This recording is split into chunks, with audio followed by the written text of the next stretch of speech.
Oh, we're live We're live. in the creepy movie theater by ourselves. Yeah, we're in the movie theater.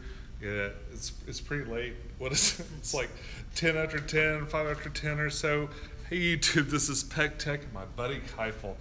We're back. We're back. We just saw SpiderMan Homecoming, and what did you think? I quite enjoyed it.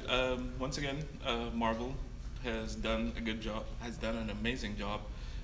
Amazing Spider-Man. Yeah, amazing. There we go. And we have people walking towards us. It's gonna be awesome. Oh, they're fun.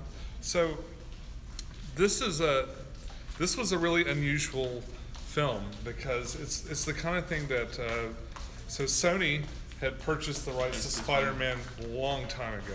When Marvel was really broke and had no money and sold off their rights to a ton of stuff. So Sony got Spider-Man and a couple other properties. Fox got some stuff, and we're not really going to talk about it because they keep screwing the pooch with the Fantastic Four. Yeah. Well, in a lot of ways, the X-Men were terrible. Well, not all of them, and not yeah. completely, but they've redeemed themselves with Logan, which is yeah, amazing. it got a little bit better. So, we just like just set up shop in the middle of nowhere. So, one of the deals that Sony had made with Spider-Man when they sold the right, Marvel made with Sony when they sold the rights, is that every time they rebooted the story, they'd have to tell the origin story again. Right. And so, as I think, sort of an incentive for them to bring Spider-Man back into the Marvel universe, they let that go. No, yeah. So this was actually one of the really nice things about it. There was not a lot of time. The origin of Spider-Man was a throwaway line during the course of the movie, which actually made the pacing was great. And it's nice to see Sony kind of come back into the fold. There was like the touches that make Marvel movies so much the sort of the go-to for the superhero franchise is the human touch, and this is what the Spider-Man movie brought to this, because if you look at like what DC is doing and trying to build their universe, the Marvel Cinematic Universe started with human characters. Right. Iron Man is a guy in a suit. Yes, we got Thor, we got all these other characters, but it started with a human character. DC's building theirs around demigod and demigod, pretty much. They're a very wealthy vigilante. Well, the thing is that even Batman, like the Christopher Nolan Batman, was interesting. Human flaws, kind of insane. Right. Batman is the character. Bruce Wayne is the costume. Right. Oh, and speaking of Batman, Michael Keaton in this movie as the bad guy. Yes.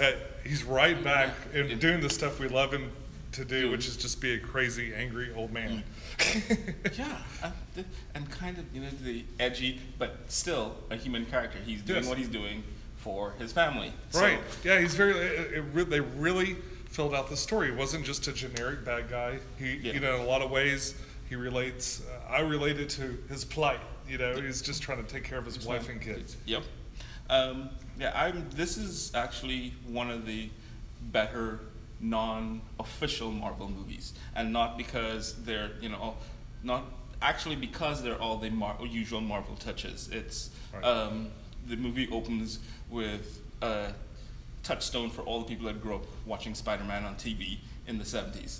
Because that's the theme. They use the original Spider-Man television theme. And you were just I was really surprised to hear it too, weren't you? I was, but it was just like, okay, so Marvel's done it with they appreciate the fans, because like Luke Cage, there's a shot in Luke Cage with him in the tiara. The tiara, yeah, and it's like and the brace. Yeah, God, I look stupid, and it's just like it's a throwaway thing, but for people that grew up looking at the comics, it's just like, oh my God, thank you. Right. It doesn't have to be overbearing. It's not, we're going to beat you over the head over. If you didn't know the comics, it's something that you're not going to pay attention to. If you didn't grow up watching Spider-Man, you're not going to remember the theme, but pretty much everybody knows the Spider-Man song. So sure. But if nothing else, because Homer Simpson sang it with his pig. Spider Pig. Spider Pig does whatever a spider pig does. There's a actual in Marvel's dark days when they were trying to do all sorts of inventive things, there is a comic called Peter Porker, the Spectacular Spider-Ham. Oh, I have a copy of that myself. It's a must-have. You've got to have that. With one of their last weird reboots. Sorry, tangent thing. One of the last reboots, they basically brought every Spider-Man from every universe, and they included Peter Porker, the Spectacular Spider-Ham, and the weird Japanese Spider-Man with the motorcycle. He was also in this comic. I don't remember him. If you get a chance, go look up Weird Japanese Spider-Man. Weird Japanese Spider-Man. Well, what did you think of? So, what was your? Without spoiling, we don't want to spoil anything, but what did you have a moment that really stood out for you? I think honestly, that last fight scene. So there's a lot of CG. We're in everything we do now, there's a lot of CG, and we talked about this the last time, like the Transformers, you can't track things because it's just, there's so much going on. Right. And you sense that, clearly this fight is not happening where you think it's happening on a green screen set, but it didn't feel like it. It was like, okay, there are two characters interacting in a larger space, and it works, the whole thing worked. So and again, it's all about the humanity of the character. His motivation was, we got with great power comes great responsibility, without it being, with great power comes great responsibility. Thud. With great power comes great responsibility. Thud. And it's another one too, kind of like Wonder Woman was, where she wants to be the superhero. She wasn't forced by some terror. I mean, she's running towards danger. Yeah, she's running towards that persona, and he's doing the same thing, but he's not good at it yet. Yeah, and they started really young. Like I think he says he's 15. Yeah, right? So this is a 15-year-old Spider-Man. His brain's not fully formed, and he's making stupid decisions. He is thinking with his little Peter. Yes, there you go. That is perfect. He's thinking with his Peter. So yes, Spider-Man's very young in this one. He's making typical adolescence, and the whole high school part of it was just like right on the nose, wasn't it? Yeah, it was actually perfect. We have a young Spider-Man, and he looks young enough to be. I'm not sure how old Tom Holland is, but he does not look like a 30-year-old man trying to play somebody either just in their late teens heading into adulthood. In the very first Spider-Man, he was 27. Yeah. Tobey Maguire was 27, playing an 18-year-old. Yeah, so it's nice to, I'm not sure how old the cast is, but most of them, look like teenagers. Oh, wait. I was checking out some comments here. Oh, we've missed stuff. Yeah, that's fine.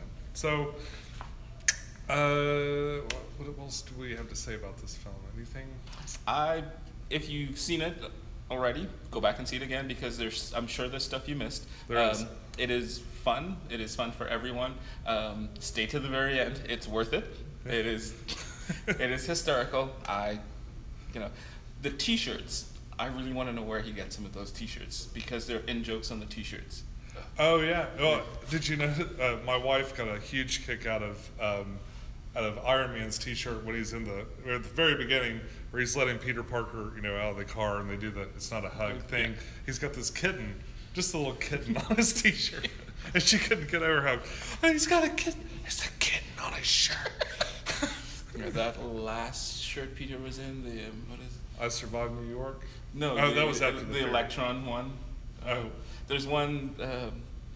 I'm a Electron, and the thing says, "Are you positive?" Oh, yeah. Science jokes. Science jokes for the win. And and Marissa Tomei, she did a great job. Yeah, they pushed the boundaries. They used Marissa Tomei to push the boundaries of their PG-13 rating.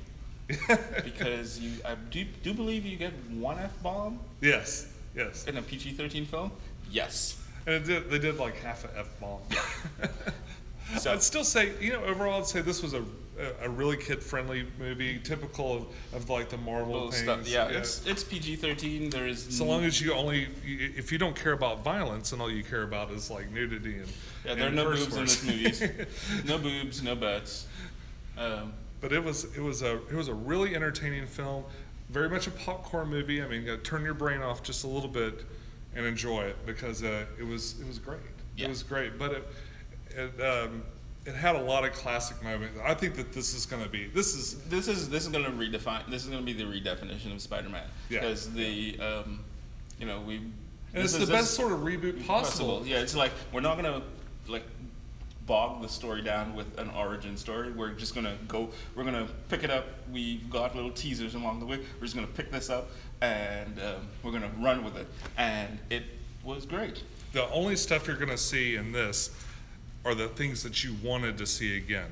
You're not going to see any of the typical Spider-Man movie. This is not like any other Spider-Man movie they've made. And of course, they get better at it as they go along. Yep. And now it's part of the MCU, so it's got a really wide and deep characters and stuff. Yeah. So we, there's enough like teasing of Tony Stark to make it interesting, and there's another MCU character cameo in this movie, and you should look out for it. Yeah. On multiple occasions. Yes. All right. Well, all right. This was a brief one. So are we going to do Valerian next week, or are we going to... I think we're going to try to do Valerian next week. We'll see how my schedule goes. Yep. We'll try to do Valerian next week, and then what's after that? Is it Dark Atomic Tower? Blonde. Atomic Blonde. And then Dark Tower. And then Dark Tower. We got a full summer for you. We're gonna come and tell you about every movie that we've enjoyed seeing. Even if we don't enjoy it. Even if we don't enjoy it. If we don't enjoy it, we'll tell you about it. Yeah, if we don't enjoy it, we'll tell you to stay away. And hopefully we'll do it a little sooner. This one's been out for a little while. Hey, you were on vacation. You were in Florida. I was in Florida. What could I do? So, but we thank you guys for thank joining us, and we'll be back next week. Bye-bye. Right. Bye.